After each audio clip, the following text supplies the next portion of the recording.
សូមជម្រាបសួរពុកម៉ែបងប្អូនទាំងអស់គ្នាសូមស្វាគមន៍ដែលបានចូលមកកាន់ការឲ្យតម្រុយឆ្នោតយួនរបស់ Channel ពូឆ្នោតរបស់ Admin ថ្ងៃនេះ Admin មានលេខល្អៗសម្រាប់ចែកជូនពុកម៉ែបងប្អូនទាំងអស់គ្នាយកទៅផ្សងសំណាងឆ្នោតយួនថ្ងៃទី14ខែមីនាឆ្នាំ2026 Admin មានលេខតូចនិងលេខធំសម្រាប់ចែកជូនពុកម៉ែបងប្អូនទាំងអស់គ្នាដោយមិនគិតថ្លៃនោះទេមុននឹងចូលទៅកាន់តម្រុយ Admin សូមឲ្យពុកម៉ែបងប្អូនទាំងអស់គ្នាជួយចុចជាវ Subscribe ឲ្យមេដៃនិង Comment ឲ្យ Admin ម្នាក់មួយផងទុកថាឲ្យកម្លាំងចិត្ត Admin ដើម្បី Admin ចេញនៅវីដេអូតម្រុយថ្មីៗសម្រាប់ចែកជូនពុកម៉ែបងប្អូនទាំងអស់គ្នាជាបន្តទៀត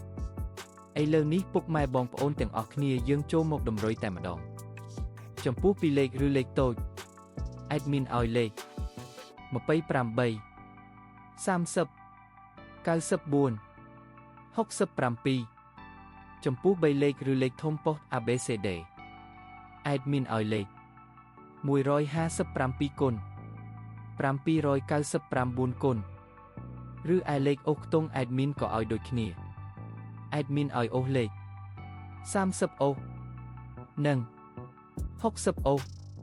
ឥឡូវនេះតម្រុយរបស់យើងបានដល់ទីបញ្ចប់ហើយ Admin សូមជូនពរពុកម៉ែបងប្អូនទាំងអស់គ្នាដែលបានយកលេខតម្រុយ Admin ទៅចាក់ផ្សងសំណាង Admin សូមជូនពរឲ្យចាក់ត្រូវទាំងលេខតូចនិងលេខធំហេងលុយចូលទាំងអស់គ្នា